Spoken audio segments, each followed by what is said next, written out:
gising. Bakit po? Aalis na tayo. Saan tayo pupunta, Nay? Gabing-gabi na. Sa malayo, sa gubat kung kinakailangan. Bakit dala mo yung gamit niyo? Aalis pa kayo? Masyado na kami nakakaabala sa iyo at sa mga kasama mo. Hindi, Amalia. Hindi kayo nakakaabala. Sa katunayan nga, mas masaya ako kapag kasama ko si Mariposa. Natatanggal niya yung pangungulila ko sa aking anak. Sabi ni Dalia, dito na yung bahay ng Rosana. Inigo, hindi ako masama. Sila ang masama. Kung ako sa'yo, tigilan mo na yung kaibigan mo. Kalimutan mo na may kaibigan kang parawa. Hindi titigil si Rosana hanggat hindi nauubos ang lahi natin. Mahal na rin, tila hindi kayo ang hinahanap ng Rosanang ito. Anong ibig mong sabihin? May anak itong si Rosana na may kaibigang parowa. Hindi mo kaya siya ang nawawang prinsesa? Bakit ka umiiyak? Siguro naalala mo na rin mga kaibigan mo, no? Miss na kita, Mariposa. Ipinagkanulo ka raw ng iyong kaibigan, kaya kayo nagtatago rito? Opo. Pero Mariposa, lilipas din yan. Panahon lang ang kailangan mo. Basta pag kailangan mo ng kausap, nandito lang ako. Turing mo akong parang tunay mong ina.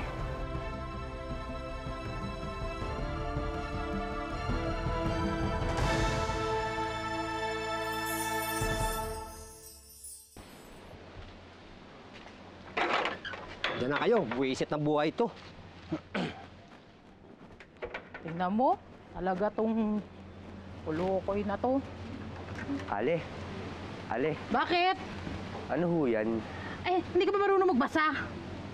Marunong naman po. O, di basahin mo.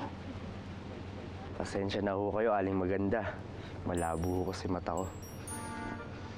Naku, ikaw naman. Hindi mo agad sinabi eh. Ayan o, wanted hardinero. Kasi pinalayas ni Ma'am Rosana yung dati namin hardinero ay lumabas. Kaya kailangan namin ng bagong hardinero.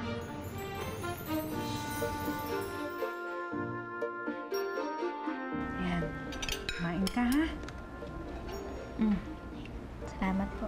Ito, kanin. Ayos. Swerte ko naman. Dala-dala ko pang nagsisilbi sa aking nanay ngayon. Ama ka. Pareho kaming nanay dito. Pero ako lang ang nag-iisang nanay mo.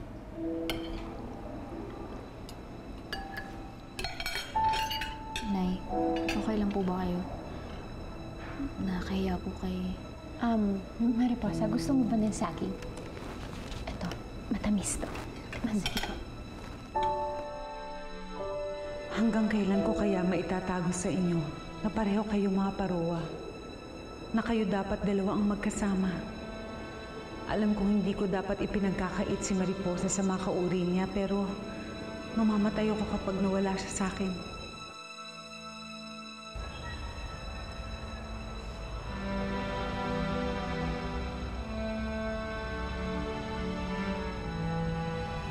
Rasul,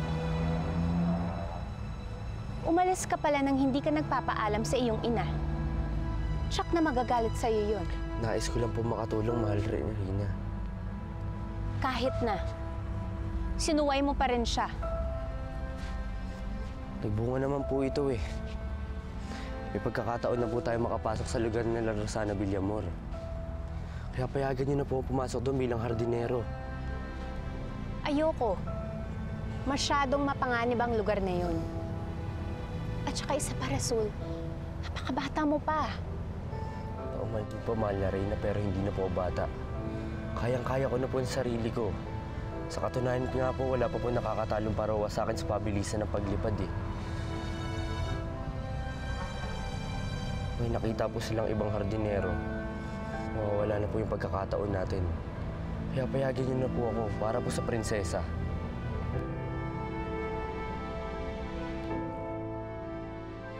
Hindi dapat malaman ng iyong ina na pinayagan kita magtrabaho doon kina Rosana. Opo, mahal na Reyna. Kung nandirito lang sana siya, siya ang aatasan ko magtrabaho doon. Nasaan na nga ba siya? Nagbabantay po si Ina doon po sa isang lugar ni Rosana Villamor. Sige, humayot ka at naway mahanap mo na ang prinsesa. Opo. Rasul, sandali.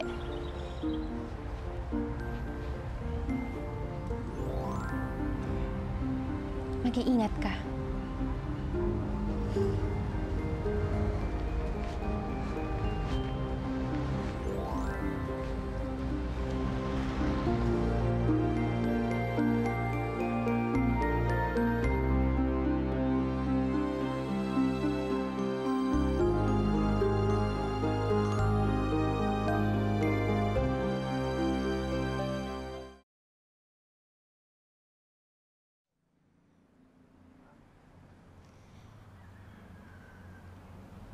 Aurora,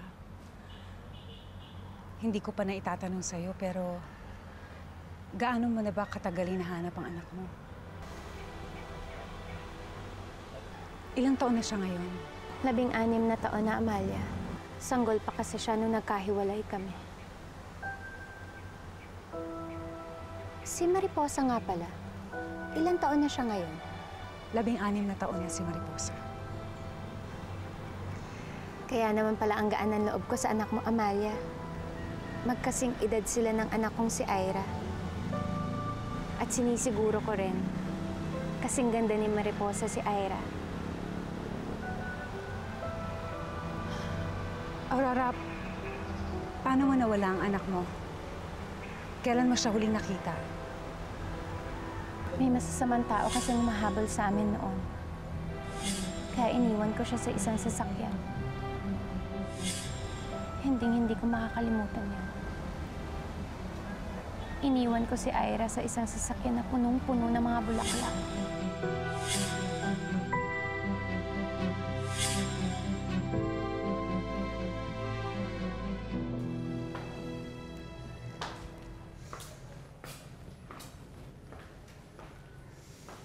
Kahit ganito po, matibay po ang mga braso ko. Pero ayoko nang mareklamo, ha? Hindi po mareklamo, ma'am. Yung dati kong hardinero, tinanggal ko dahil mareklamo. Ako po, kahit di niyo na po pakainin, wala naman pong problema sa akin. Dahil? Sige na, sige na. Wenang, halika nga muna dito. Meron ako iutos sa'yo. Iwanan mo na. Sandali.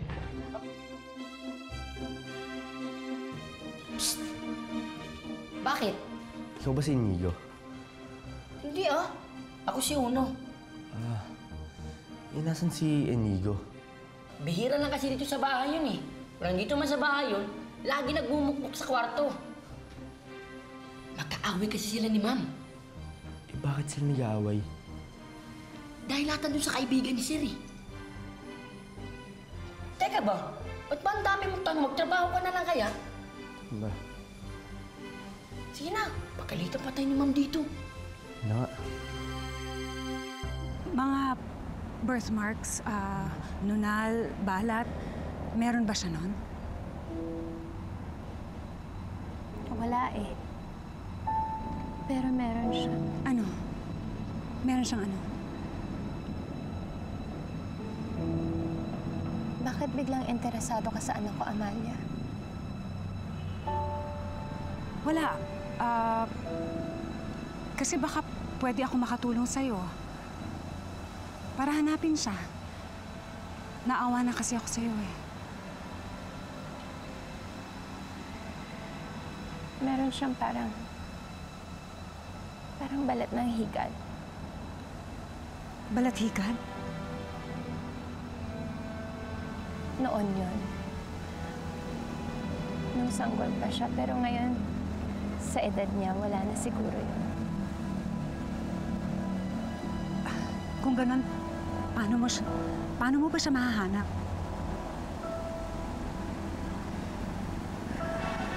Meron akong iniwan na kwenta sa kanya.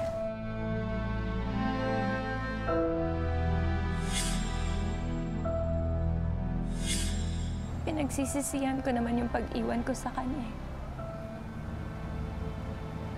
Pero ginawa ko lang yun para mailigtas siya. Kung hindi ko ginawa yan, Amalia, malamang patay na siya ngayon.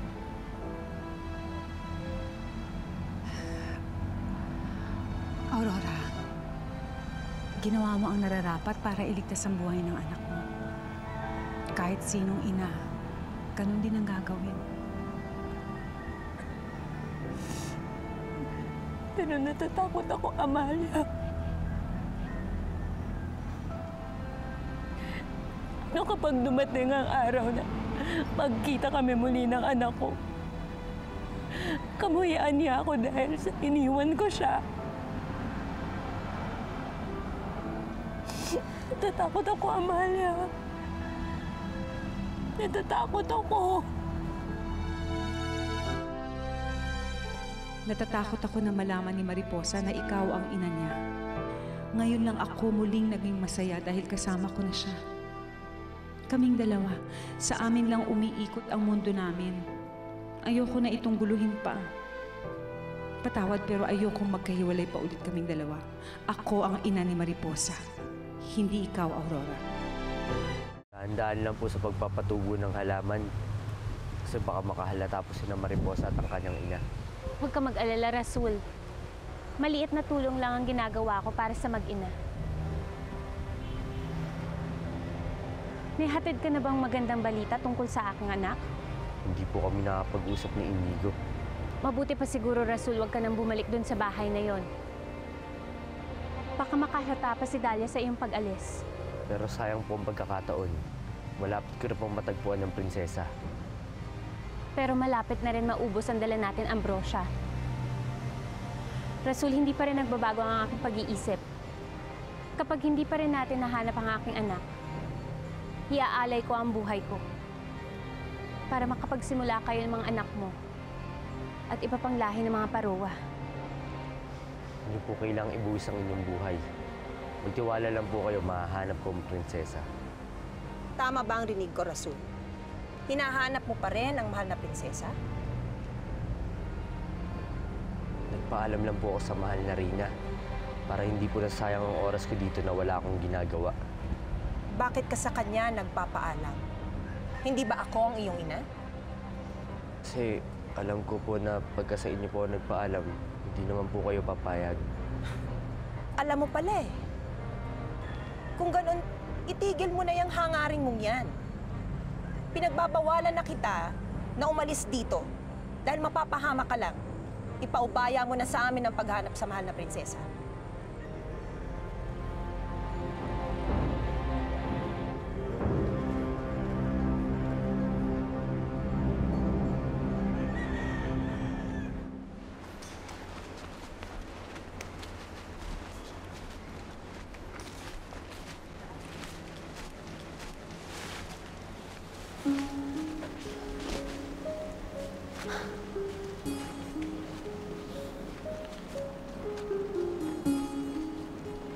Naging magkaibigan kami dahil sa mga paru-paro.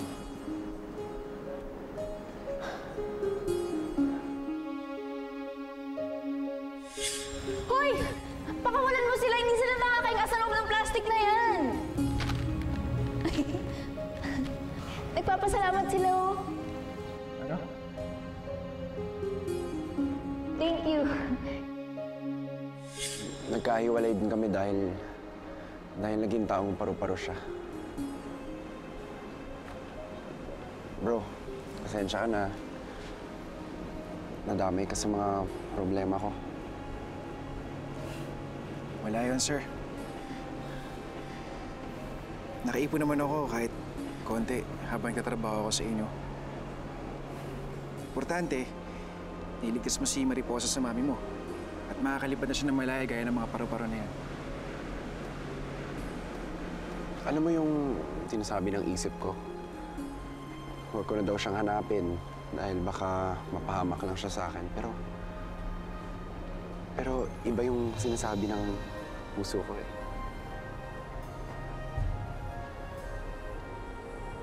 May pag-asa pa daw na makita ko siya. Walang imposible sa mundo, sir.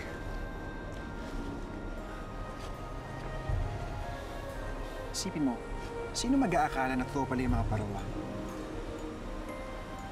Hanggang nandyan sila, malaki ang chance mo na makita si Mariposa.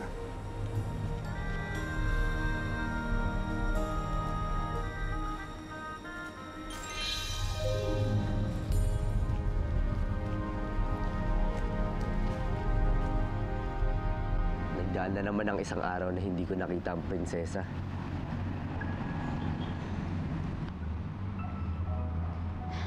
Ang lungkot naman ang kwento niyong dalawa. Ako kahit papaano nagkaroon naman ako ng mga kaibigan. Marami ka bang naging kaibigan? Hindi. Si Joko, yun, best friend ko yun. Ha? Ano yung best friend? Ito naman, matalik na kaibigan. Pero bukod sa kanya, Nagkaroon ka pa ba ng ibang kaibigan? Oo. Si... Oh. Ba't ka natahimik? Kasi... akala ko kaibigan ko siya talaga. Pero sinaktan niya lang ako.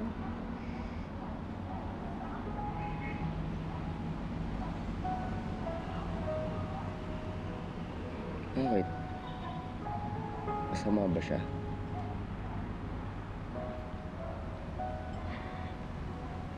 Alam niya na sobra-sobrang galit sa akin ng nanay niya.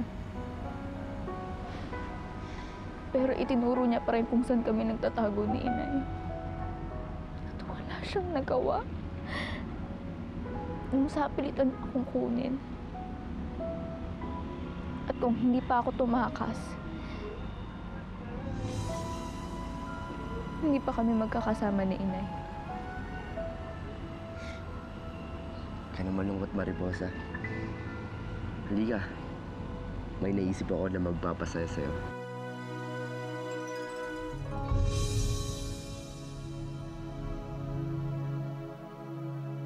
May hinog na ako. Kunin mo, dali, kainin natin. Sige, kukunin ko O, teka lang. Papakahirap ka pa, meron namang hagdan doon sa garahe. Sa baba-baba lang yan. Kayang-kaya ko yan. Huwag ka susunod baka ikaw yung malaglag. Nakakapang init talaga ng bumbungo ng kayabangan ng lalaki.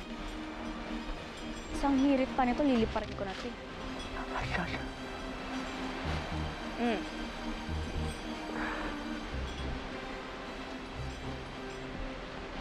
Dali, akyat!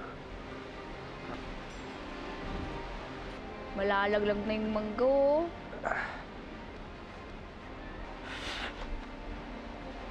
Tingnan nga. Ito isa. Pili ka. Ito na lang. Salamat, Rasul! Sarap yan. Halika nga dito. Sandali lang,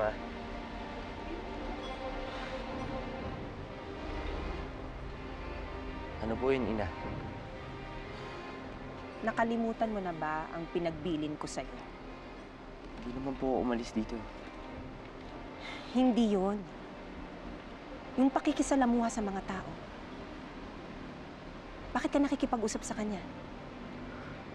Wala naman po akong ginagawang masama. At isa pa, pinakikisamahan rin naman po sila ng mahal na Reyna. Hindi lahat ng ginagawa ng mahal na Reyna ay tama. Ayaw niyo po akong paalisin. Ayaw niyo rin po makipag-usap sa mga kasama natin dito. Ano pong gagawin ko? Tutunganga na lang? Huwag mo sa akin gamitin ang baluktot mong pagpapaliwanag. Nanay mo ako. Igalang mo ko. Takot po, Ina. Nasabi ko lang naman po yun dahil... Masasama ang mga tao. Paano kapag nalaman nilang isa kang parowa? Ha? Uulitin ko sa'yo. Iwasan mo na ang pakikisalamuha sa mga tao. Lalo na sa kanya.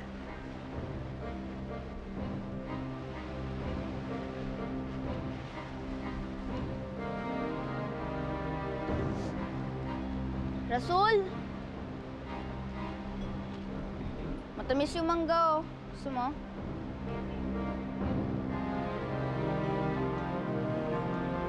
Oh. Anong problema nun?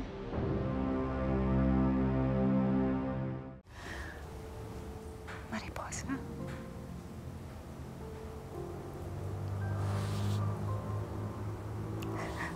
Alam mo, anak, meron akong gustong ipagtapat sa'yo. Kilala ko na ang tunay mong ina. Kasama natin siya.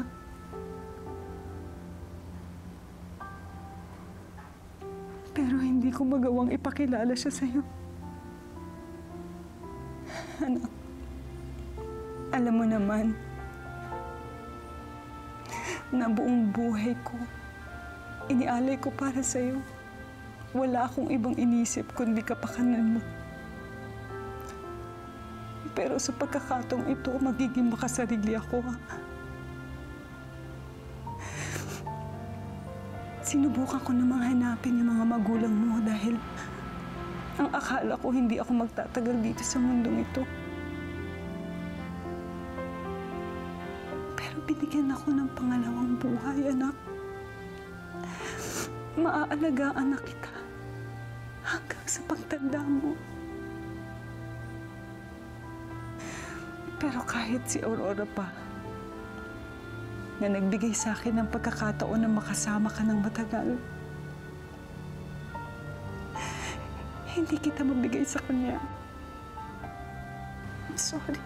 Sana mapatawad mo ko. Ayan, Tignan mo, Mariposa. Anak, baka napapagod ka na. Magpahinga ka na. Ninay, ayos lang po ako. Oo nga naman, Amalia. Malapit na kami matapos.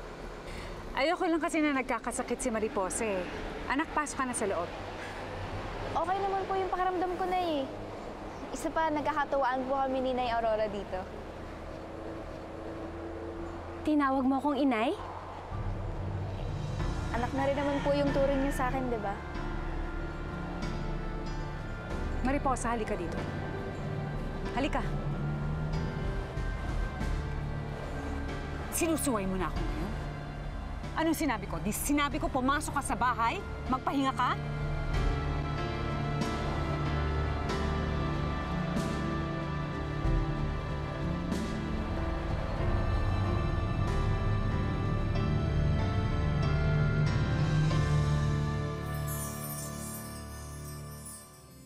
Mahirap man na tigilan ko yung paghahanap sa mga parowa. Pero mas mahirap yata yung mawala ka sa akin. Mariposa, matagal na siyang pinaalis dito. Kasi ayaw kasi ni Ma'am makipagkaibigan si Sir Inigo kay Ate Mariposa. Si Mariposa? Siya kaya si Prinsesa Ira? Dapat po kasi wala kaming sikreto sa isa't isa. Kung sakali man po, ito po yung unang pagkakataon. Malaki ang pag-asa na si Mariposa ang nawawalang prinsesa. Kailangan ko itong ibalita agad sa mahal na Reyna. Nararamdaman ko po na meron kayong hindi sinasabi sa akin. Bakit ka may sugat? Ano nangyayari dyan? May mahalaga po akong kailangan sabihin sa inyo. Ano yon? Si Mariposa, siya si Prinsesa Ira. Amalia, meron tayong kailangan pag-usapan tungkol kay Mariposa. Bakit ba kayo interesado kay Mariposa? Amalia, magtapat ka sa amin. Si Mariposa, isa ba siyang parowa?